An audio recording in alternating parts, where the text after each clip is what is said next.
Aleluia. Paz do Senhor Jesus. Agradeço a receptividade e pode se assentar. Gostaria de agradecer a Deus pela oportunidade que Ele me concede de conhecer você e estar mais uma vez com o amigo pastor Emanuel Júnior, grande homem de Deus, e sua esposa, sua família. Que a bênção dos céus continue sobre vossas vidas e a mão de Deus continue favorável, estendida de maneira poderosa sobre o seu ministério, sobre sua vida, sobre a igreja que Deus confiou nas mãos do Senhor. Que as bênçãos do eterno Deus sejam constantemente sobre a vida de cada um de vocês. E que o corpo de obreiros desta igreja, que está sobre a direção do pastor Emanuel, continue crescendo, produzindo, propagando e disseminando o reino de Deus nessa terra, para que quando ele voltar, ele leve uma igreja e que essa igreja seja conhecida e reconhecida por Jesus Cristo nos céus, onde nós habitaremos. Amém? Vai cantar bonito assim lá em Jerusalém. Muito lindo, muito lindo. Não vou nem cantar aqui não, pastor. Deus me livre. Deus me guarde. Eu gostei muito. E a irmã que cantou aqui também, canta muito bem. Que grupo, que igreja afinada, né? Que igreja afinada. Glória a Deus pela vida de vocês. Continue dando frutos para a glória de Deus. Aleluia. Glória ao nome de Jesus. Abra sua Bíblia no Evangelho de João, capítulo de número 1 e no versículo 29. O tecladista, toca Dó maior aí. Vamos repetir aquela música lá. Dó. Se paz a mais doce me deres gozar, se dor a mais forte sofrer, ó, seja o que for, tu me fazes saber que feliz com Jesus sempre sou.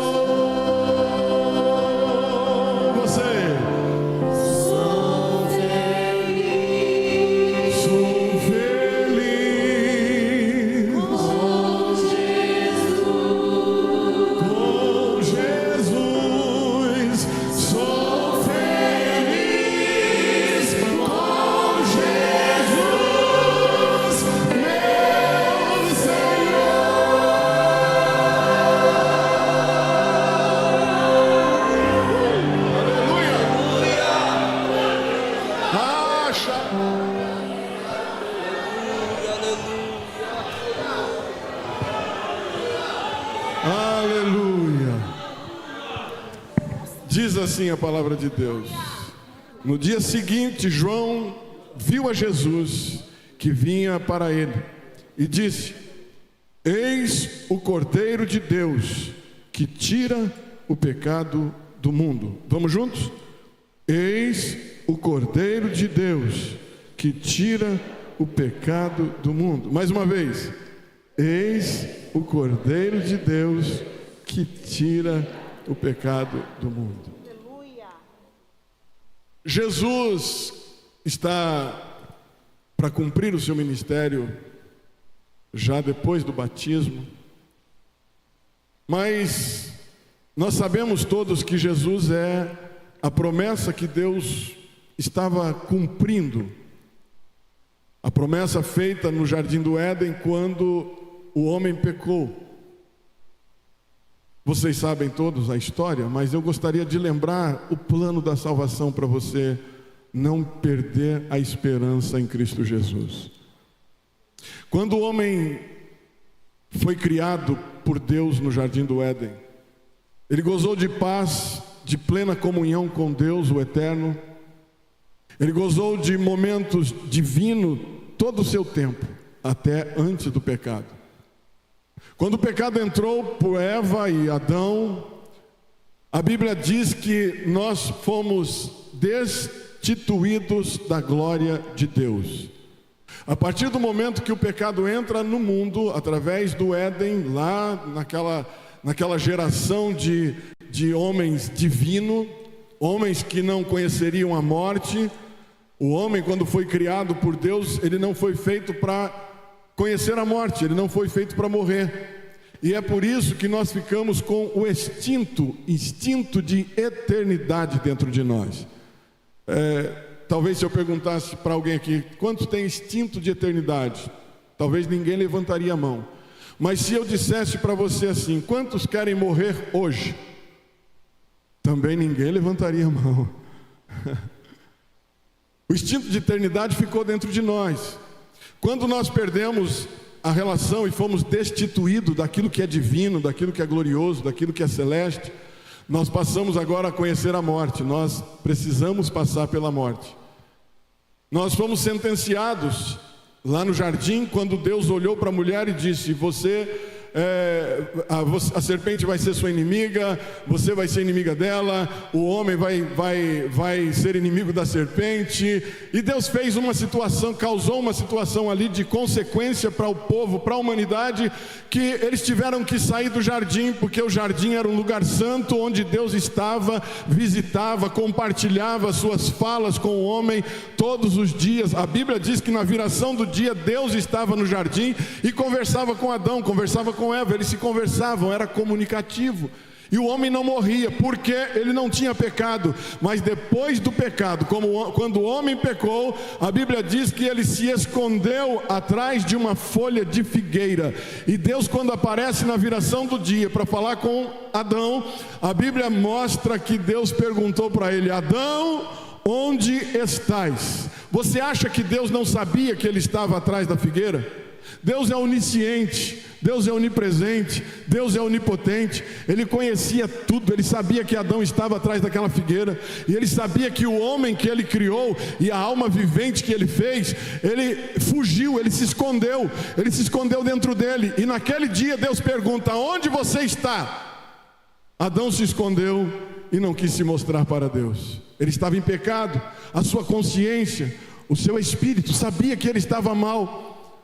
Mas Deus, olhando para aquela situação, preparou uma situação nova, deu para ele uma veste de um animal que foi morto, e deu a sentença e disse: você não vai mais ficar aqui, você vai comer do suor do seu rosto, você vai se alimentar, vai ter que plantar, a terra vai produzir abrolhos e cardos, ou seja, espinhos e veneno, e você vai ter que cultivar a terra para viver, para sobreviver sobre ela. Ele olhou para a mulher e disse: eu vou aumentar a dor da tua conceição, com dor terás filho, e você também, da sua semente nascerá um que pisará a cabeça da serpente. E a promessa foi feita. E o tempo vai passando, o homem sai do jardim do Éden, e a Bíblia diz que no jardim Deus colocou dois querubins com espadas revolventes e flamejantes. Elas davam volta, circulavam o jardim e saía fogo delas, para que ninguém entrasse dentro do jardim e comesse da árvore da vida e vivesse em pecado eternamente. E Deus proibiu, até que ele deu um jeito de arrancar de lá. Mas o tempo vai passando e o homem está esperando a promessa que viria aquele que pisaria, que esmagaria a cabeça, ou que feriria a cabeça de Satanás. O homem está esperando, e ele espera em Abraão, ele espera em Moisés, ele espera em Davi, ele espera em Elias, ele espera em Eliseu, e os homens ficam esperando a promessa de Deus acontecer. Mas a promessa de Deus ainda está para demorar. Mas eles esperavam ainda assim. mesmo que demore, continue esperando, porque Deus nunca falha nas suas promessas. Ele nunca falhou. Passa o tempo que passar, Deus cumpre a sua palavra, porque a Bíblia diz que Ele não é homem para mentir, e nem filho do homem, nem menino para dizer alguma coisa para você e se arrepender daquilo que Ele diz. Ele é Deus, Ele é Deus, Ele é Senhor de todas as coisas. Ele conhece a sua história, Ele sabe a sua situação, Ele conhece você hoje, a sua aflição e sofrimento. Ele te conhece de fora para dentro, de dentro para fora. Deus te conhece. E a promessa não se cumpriu ali. Passou o tempo. Deus querendo habitar com o homem, Deus querendo morar com o seu povo. Um dia Ele disse para Moisés: Moisés, faça uma habitação para mim, porque eu quero morar no meio de vocês. E Ele deu a planta, Moisés fez. E uma vez por ano, Deus aparecia no Santo do Santo, através da fumaça que se espargia, que se espalhava dentro do Santo do Santo, na tampa do propiciatório. Quando Deus faz esse projeto, Ele queria fazer um projeto para que Ele vivesse dentro desse lugar com o povo. Uma vez por ano, Ele vinha, se apresentava ao sacerdote e encobria o pecado do povo. Mas funcionava assim: o tanque de expiação, ele tinha 4 chifres, 4 pontas, e nessas pontas, a família que levava o cordeiro para o sacrifício, o sacerdote imolava o cordeiro, parte daquele sangue ele colocava na ponta daquele chifre, na ponta daquele tanque de sacrifício, nas 4 pontas. E aquele chifre significa e representa poder. Poder. E o sangue daquele animal tinha poder, a partir daquele momento, para encobrir o pecado daquela família que levou aquele sacrifício. Amém? Está entendendo? E aquele sangue encobria o pecado. Um ano depois, passava-se o tempo, eles criavam outro cordeirinho, puro, sem mancha, sem marca. Eles tinham que criar com todo cuidado, com todo carinho, porque aquele era de Deus, aquele tinha que se apresentar para Deus, aquele era um trabalho de sacrifício para o Senhor, era separado para ser o sacrifício. E de novo Deus vinha, uma vez por ano se apresentava, e aquele sangue encobria de novo o pecado dos homens. E foi assim, o tempo passou. Deus morou com o povo por um tempo. No deserto, quando eles saíram do Egito, a Bíblia diz que de dia era uma nuvem, de noite uma coluna de fogo. De dia uma nuvem, de noite uma coluna de fogo. Você não dá nem glória. Imagina se fosse você no deserto. Imagina se fosse eu no deserto. Levantar pela manhã e saber que aquela nuvem é o próprio Altíssimo, o próprio Deus que está ali.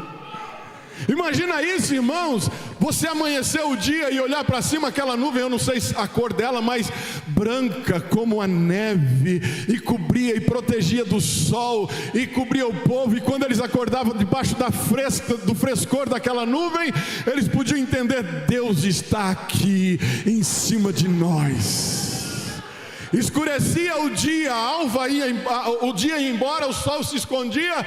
A Bíblia diz que aquela nuvem agora não é mais uma nuvem, mas era uma coluna de fogo que ficava pairando em cima deles. Imagina você olhar para cima e ver uma coluna de fogo que não te aquecia demais para você ficar suando e nem te deixava gélido a ponto de você ter uma hipotermia no deserto, porque é abaixo de 0, mas Deus te deixava o povo na temperatura certa, 36, 38, 39, 40 graus, na temperatura do deserto, e o povo ficava ali satisfeito. Olhava para cima, Deus estava lá de noite. Olhava para cima, Deus estava lá de dia. Olhava para cima, Deus estava lá de madrugada. Olhava para cima, Deus estava lá de manhã. Olhava para cima, Deus estava lá no meio da noite. Olhava para cima, Deus estava lá na hora do café. Imagina isso, irmão. Você ter a presença de Deus todo o tempo, abriu os olhos, fechou os olhos, a presença de Deus está lá, e é isso que Ele quer de nós. Ele quer habitar dentro de mim através do seu Espírito Santo. Deus não quer mais morar dentro do tabernáculo, Ele não quer mais viver dentro daquele tabernáculo. A partir de um tempo, quando Jesus veio, quando se cumpriu a profecia que Deus prometeu, sobre aquilo que Deus prometeu lá no Éden, se cumpriu em Jesus Cristo, e agora nasce um menino, um filho se nos deu, nasceu um menino e um filho se nos deu, e o seu nome será Emanuel, Deus conosco, Deus em nós.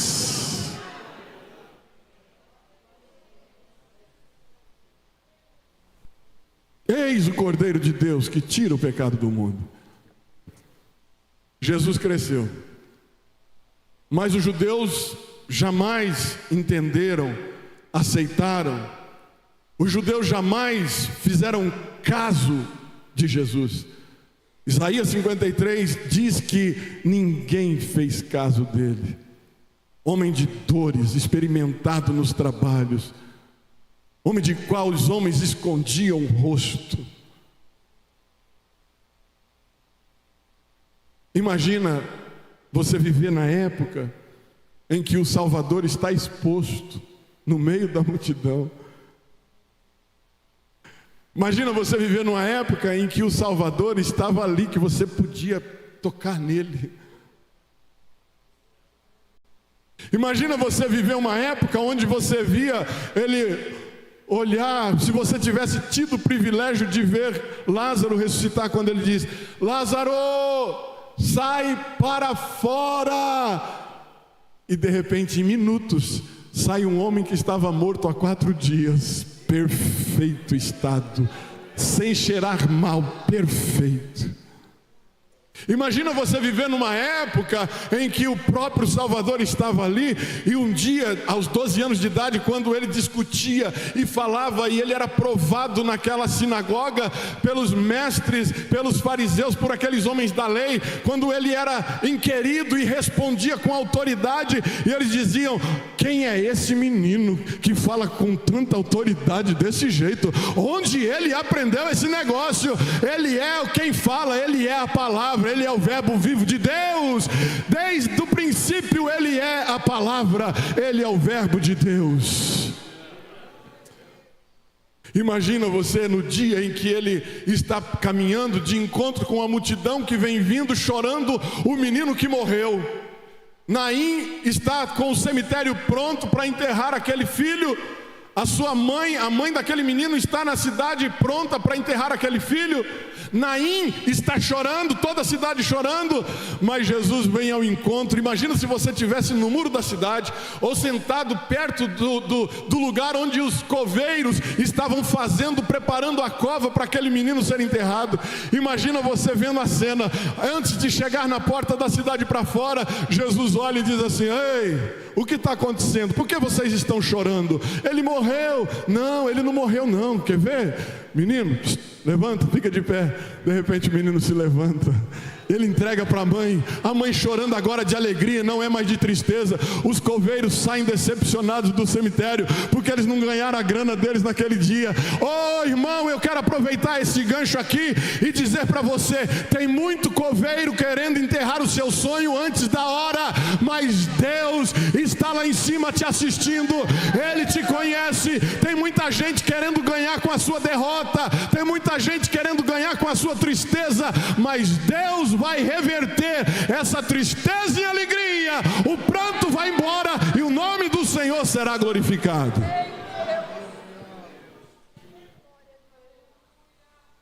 Jesus, 30 anos, ele aparece nas margens do Jordão. João Batista está lá batizando, está batizando. João diz assim: eu não sou digno de desatar as alparcas dos seus pés, as suas sandálias. Eu não sou digno.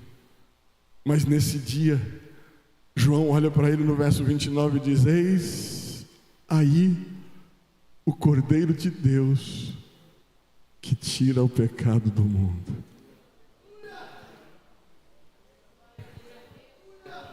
O sangue do Cordeiro que as famílias criavam encobria os pecados, mas o sangue de Jesus tira o pecado do mundo. Aquele pecado que Adão e Eva caíram lá atrás, o sangue de Jesus foi suficiente para perdoar o pecado da humanidade. O sangue de Jesus é remidor, o sangue de Jesus é restaurador, o sangue de Jesus dá vida de novo. O homem estava morto em delitos e pecado, o homem estava morto no pecado, preso nas armadilhas e artimanhas de Satanás, mas quando Jesus veio, morreu na cruz do Calvário, ele ressuscitou com Cristo. Quando você aceita Cristo como Salvador, você ressuscita com Ele. Imagina, Jesus na cruz, o dia mais crucial, mais terrível de sua vida. Ele sai do jardim do Getsêmani. Quando ele estava terminando sua oração, ele encontra com alguns soldados, e aqueles soldados preparados para levar Jesus para o Sinédrio. Mas a Bíblia diz que quando ele estava orando lá, intensamente, a Bíblia diz que a sua oração foi tão intensa, que do seu corpo saíram grandes gotas de sangue. E aquele sangue manchou a sua roupa. Ele estava com as suas roupas sujas de sangue.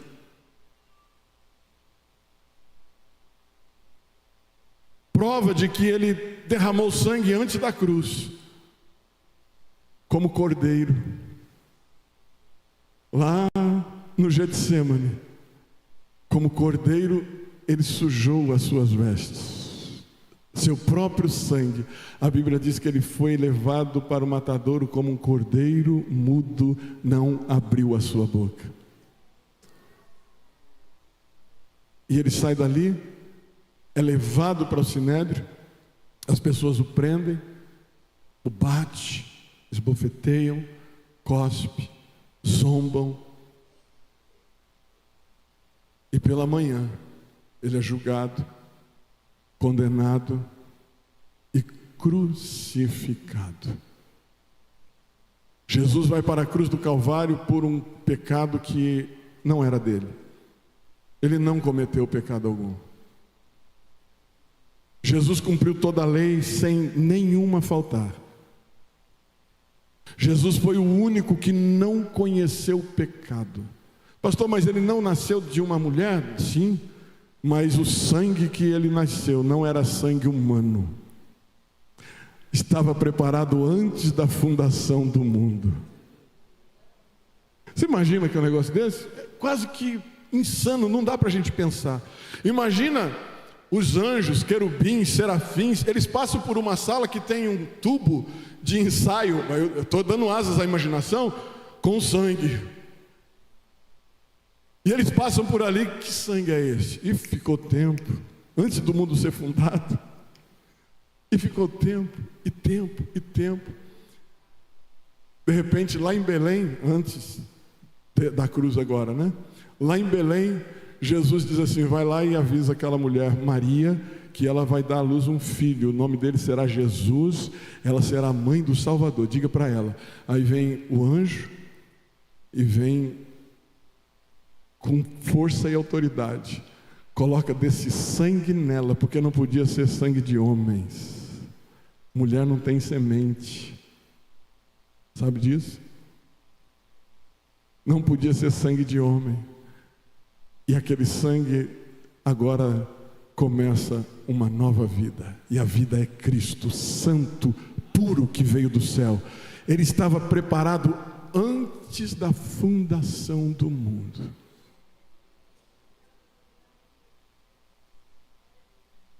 Calvário. Vamos voltar para o Calvário. Quando Jesus dá o seu último suspiro. Eu estou passando muita história aqui para você, para a gente ganhar tempo.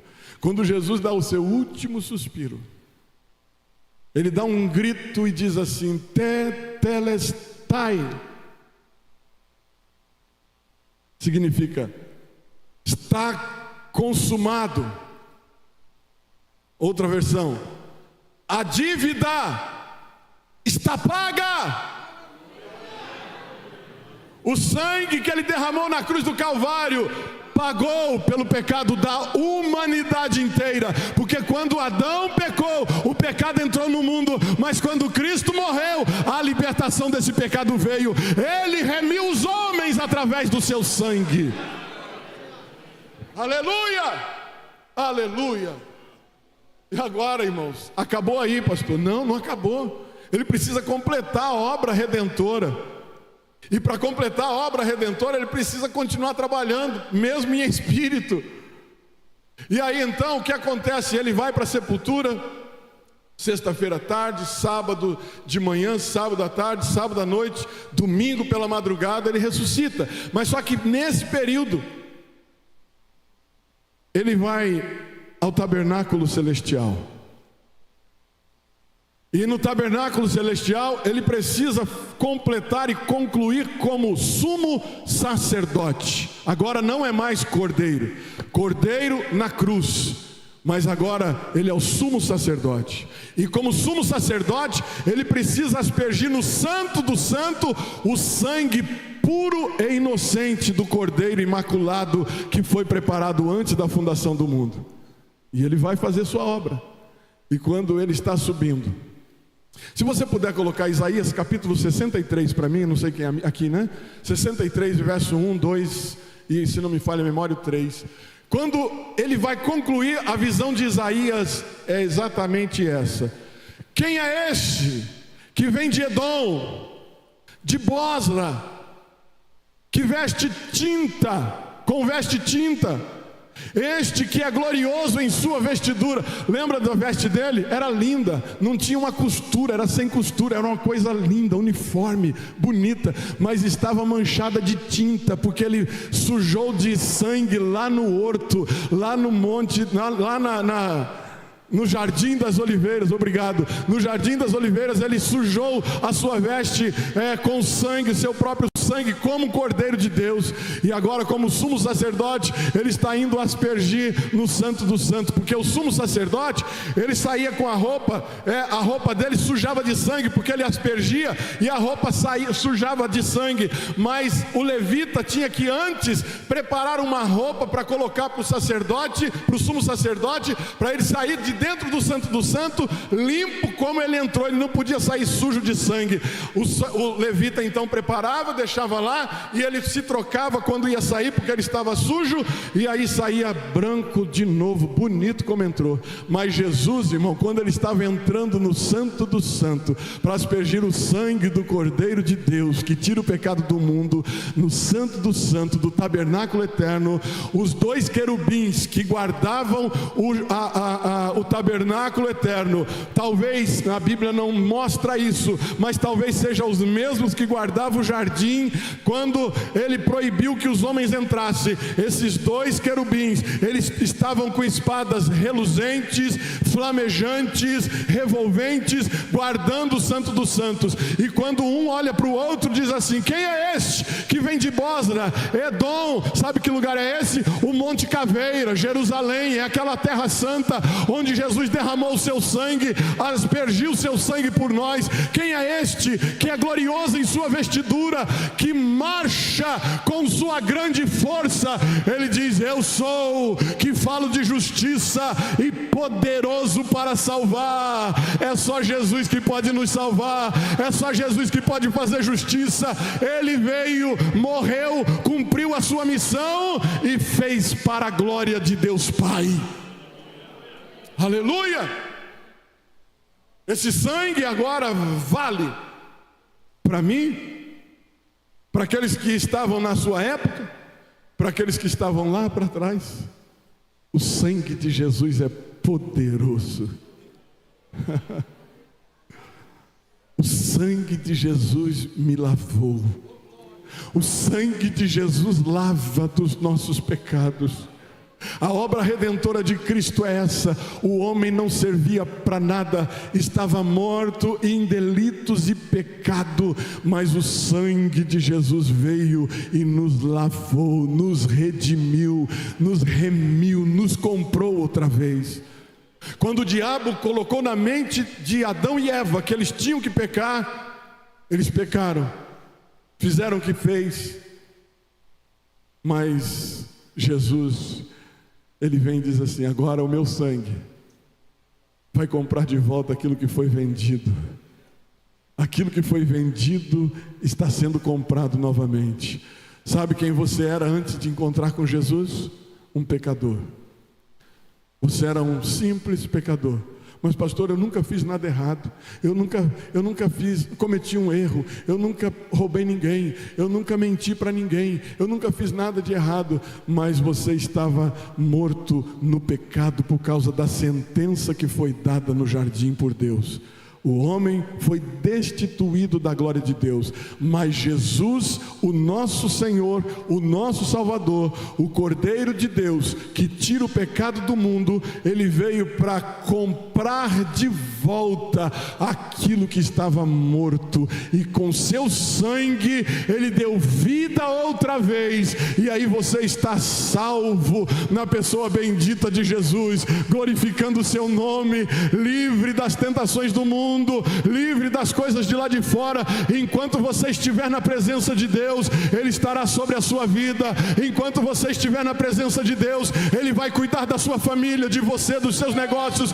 Enquanto você estiver na presença de Deus, Ele vai te guiar, Ele vai te dar um norte, Ele vai te conduzir na terra. Enquanto você estiver na presença de Deus, a mão do Senhor estará contigo, Ele te sustentará para que o nome dEle seja glorificado na sua vida e através da sua vida. Este é o Cordeiro de Deus que tira o pecado do mundo.